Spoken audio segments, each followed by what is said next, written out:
جلدی سے بات کو سمیٹ کے ختم کروں تو قرآن ان ٹاپکس کو بہت زیادہ اٹھاتا ہے، بہت زیادہ اٹھاتا ہے، اس لیے کہ وہ صرف غیر مسلموں کا مسئلہ نہیں ہے، وہ میرے اور آپ کا بھی مسئلہ ہے۔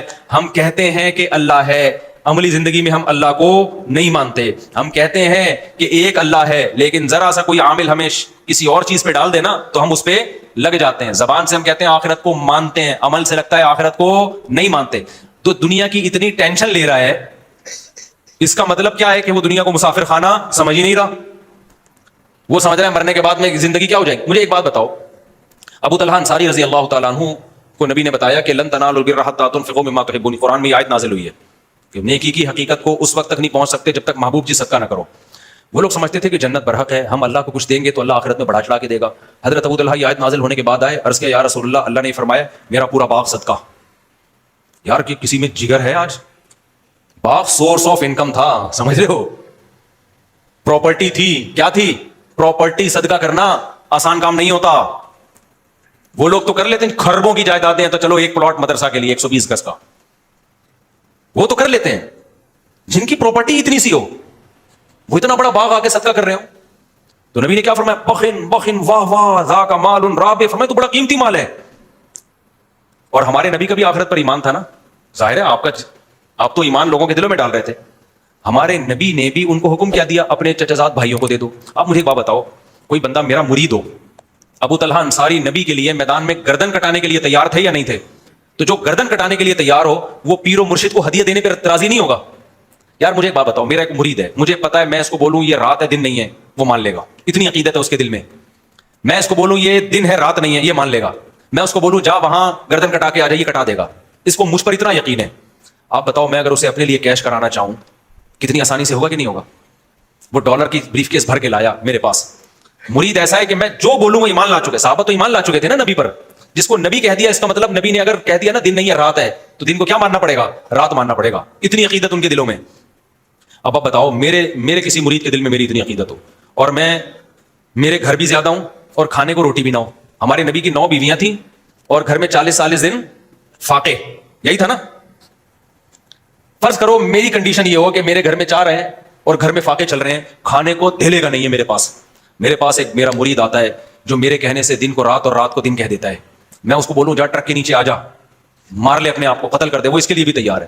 میں اس کو بولوں جا فلاں جگہ جا کے گردن کاٹ دے، وہ اس کے لیے تیار ہے۔ اب وہ ڈالر کی پوری بریف کیس بھر کے لایا اور کہنے لگا اللہ نے کہا ہے کہ اللہ چاہتا ہے کہ بہترین مال اللہ کی راہ میں نکالو، تو آپ بتائیں میں کیا کروں؟ آپ کی خدمت میں، آپ کے حوالے، آپ جو کہیں گے وہ ہوگا۔ میرے دل میں ذرا سی بھی لالچ ہوگی نا، اور مجھے اپنی باتوں پہ خود اگر مجھے یقین نہیں ہوگا، میں جنت کے فضائل صبح شام سنا رہا ہوں گا، لیکن میرے دل میں ذرا سا چور ہوگا، پتہ نہیں یار ہے بھی کہ نہیں ہے۔ یار میں ان کو بتا تو رہا ہوں کہ جنت بہت زبردست چیز ہے، ایسا نہ ہو کہ ذرا سا بھی چور ہوگا نا میرے دل میں، میں کہوں گا یار پیسے کمانے کا اس سے بہتر آپشن مجھے اب دوبارہ نہیں۔ میں کہوں گا بھائی مجھے دے دو، کیونکہ شیخ و مرشد کو پیسے دینے سے اللہ بہت خوش ہوتا ہے۔ جبکہ شیخ و مرشد کے گھر میں فاقے چل رہے ہوں، اور شیخ و مرشد جو ہے جس نے تمہیں ہدایت دی ہو، اس پہ خرچ کرنے کا جو ثواب ہے نا، اوہ کہیں بھی نہیں۔ اور مجھے یقین ہے پوری بریف کیس پکڑا کے چلا جائے گا، پوچھے گا بھی نہیں۔ لیکن اگر ایسے موقع پہ میں اسے کہہ رہا ہوں، میرے دل میں آتا ہے کہ یار جتنا اس کے لیے جنت میں جانا ضروری ہے، اتنا ہی میرے لیے بھی۔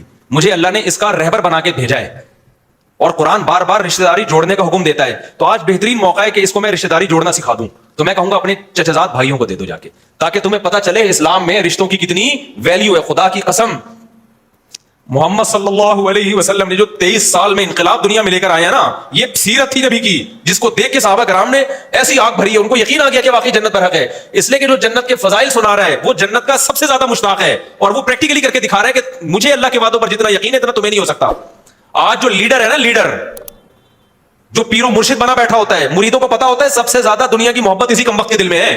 ہمارے ٹکڑوں پہ تو چل رہا ہے یہ سارا، تبھی ہر بیان میں مرید پیر پہ خرچ کرنے کے فضائل آ رہے ہوتے ہیں۔ بعض پیر ایسے ہیں، بعض تو ایسے پیر ہے، میں نے کسی مرید کو بھیج دیا ان بزرگ سے جا کے بیعت ہو جاؤ، وہ 2 نمبر پیر، مجھے کیا پتا تھا، میں سمجھتا بھائی ماشاءاللہ بڑے نیک، وہ کہتے ہیں یار یہ تو اپنے پہ خرچ کرنے کے فضائل سنا رہے ہوتے ہیں۔ بندہ میرے گھر میں بھیجتے ہیں کہ یار کو پیسے نہیں بھیجے تم نے، پیر صاحب کو ہدیہ دیا کرو، اس کا بہت کیا ملتا ہے، ثواب ملتا ہے۔ میں نے کہا عجیب و غریب قسم کا پیر ہے یار، کیا ظرف تھا سید الانبیاء کا، بھائی اتنا بہترین موقع ہے، پورا باغ لے کر آئے، آپ کہہ دیتے نا مجھے دے دو، فرمایا اپنے چچزاد بھائیوں کو دے دو۔ یہ چیزیں صحابہ اپنی، خدا کی قسم یہ ہے ہماری پیغمبر کی سیرت کا اصل پہلو، یہ اصل پہلو ہے، یہ ہے آپ کی نبوت کے اصل دلائل، آپ کی بے داغ سیرت۔ یہ ہے بے داغ سیرت. تو لیڈر جب خود قربانیاں دیتا ہے نا تو پھر قوم بھی قربانیاں دینے کے لیے تیار ہوتی ہے. قوم دیکھ لیتی ہے کہ لیڈر جب اپنا مسئلہ ہوتا ہے تو مسئلے ہی چینج ہو جاتے ہیں, دوسرے کا مسئلہ ہو تو الگ ہی حساب کتاب ہوتا ہے. تو پھر کون کو آج کل کے لیڈروں میں یہی تو ہے. آج کل کے جو ہمارے جو جس قسم کے ڈیزائن والے لیڈر چل رہے ہیں ان میں کیا ہے, قربانی نہیں ہے بھائی, قربانی نہیں ہے. تو کیسا نبی صلی اللہ علیہ وسلم کا آخرت پر ایمان. غزوہ احد میں جب صحابہ کے قدم اکھڑے ہیں, کیسا حملہ ہوا ہوگا نا کہ صحابہ کے قدم اکھڑ گئے, لیڈر کے قدم نہیں اکھڑے, اور آپ کے دانتوں پہ پتھر آ کے لگ رہے ہیں, دانت مبارک آپ کے ٹوٹ گئے. صحابہ یہ دیکھ رہے تھے کہ بھائی جو یہ جنت کی باتیں کر رہے ہیں نا, اگر ان کا مقصد دنیا ہوتا, معاذ اللہ جھوٹ بولا ہوتا انہوں نے, تو آج یہ میدان میں اکیلے نہ ڈٹتے, کیونکہ دنیا کے لیے سب کچھ کر رہے ہیں نا. تو پھر دنیا ہی جب جا رہی ہے بھائی, قتل ہی ہو رہے ہیں, تو پھر کیا فائدہ.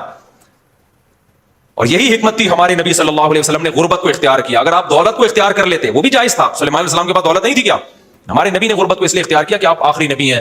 آخری نبی نے اپنی طرف اعتراضات کی جو انگلیاں تھیں نا, جو آپ کی طرف اٹھ سکتی تھیں, ان تمام اٹھنے والی انگلیوں کا راستہ بند کر دیا. ایسی سیرت کے کوئی اعتراض کر ہی نہ سکے آپ کے اوپر کسی بھی طرح سے, ورنہ آپ دولت بھی تو رکھ سکتے تھے, اللہ نے اختیار دیا تھا آپ کو, اور جائز بھی تھا. صحابہ کرام نے دولت نہیں رکھی, دولت بری چیز ہوتی تو ہمارے نبی صحابہ کو رکھنے دیتے, خود نہیں رکھی, فرمایا فاقوں میں ہی رہوں گا میں, تاکہ کوئی انگلی نہ اٹھا سکے کہ یہ سارا معاذ اللہ آپ نے سیٹ اپ بنایا تھا دنیا کمانے کے لیے. نہ نہ نہ بھائی, ہمارے نبی کی سیرت سے پتہ چلتا ہے اس میں دنیا کی محبت کا کوئی دخل نہیں ہے. ایک اور میں مثال دے کے, ابھی اذان کا ٹائم ہو رہا ہے, میں جلدی سے مثال دے دوں. آپ مجھے بتاؤ, میں اگر کہیں پڑا ہوا ہوں غربت میں, میرے مریدین آئے اور دیکھیں کہ استاد جی کو تو ہم سمجھتے تھے لینڈ کروزر میں گھوم رہے ہیں, میں سمجھتے تھے ریوو میں گھوم رہے ہیں, اور یہ آج استاد جی کے گھر میں آئے تو نہ بیٹھنے کے لیے صوفہ, نہ چارپائی, کھجور کی چٹائی پہ استاد محترم بنیان پہن کے لیٹے ہوئے ہیں, اور استاد جی کے جسم پہ اتنے نشانات, پیر و مرشد کے جسم پہ.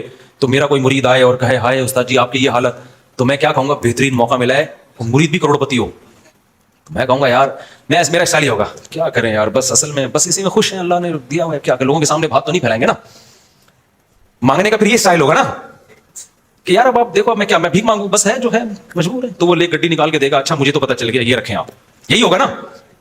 ہمارے نبی کے ساتھ ایسا نہیں ہوا. حضرت عمر نے جب نبی کو دیکھا کہ گھر میں تو کچھ بھی نہیں ہے, تو ہمارے نبی کہہ سکتے تھے کہ عمر میں لوگوں کو اپنی حالت کیا بتاؤں بھائی, کچھ بھی نہیں ہے, مجبوری میں گزارا کر رہے ہیں, میں لوگوں کو منع کرتا ہوں بھیک نہ مانگو, لوگوں کے سے ہاتھ نہ پھیلاؤ, اللہ سے مانگو, تو میں اب کیا, میں بھی تو اللہ سے مانگوں گا. تو حضرت عمر جاتے ابو بکر عثمان کو لے کے آتے, بھائی اب تعاون کریں. نبی نے کیا فرمایا, فرمایا عمر میں تو تجھے بڑا غلط سمجھتا تھا, ہے بھائی تو میری حالت پہ ترس کھا رہا ہے, کیا تجھے پتہ نہیں ہے دنیا مسافر خانہ ہے, یعنی اب تک میری تربیت سے اتنا بھی تو متاثر نہیں ہوا ہے بھائی. ایک بات کب سے سمجھا رہا ہوں, مسافر خانہ ہے, مر کے یہاں سے جانا ہے, تو عمر تجھ میں تو مجھے ترس کیوں آ رہا ہے, آخرت ہے بھائی ہمارے لیے. اگر یہ سوچ کے ترس کھاتا ہے کہ کتنی آزمائشیں نبی پر آئیں گی, سمجھ میں آتا ہے بھائی اس پہ کہ میرے پاس پیسہ نہیں ہے, اس پہ تم مجھ پہ ترس کھا رہے ہو. عمر تجھ سے یہ توقع نہیں تھی. یہ اس کی علامت ہے کہ بھائی جو پیغام لے کر آئے ہیں نا اس پہ قائم ہے. سمجھتے نہیں ہو بات کو, جب نہیں پڑھو گے رات کو تو نہیں سمجھو گے. اللہ تعالیٰ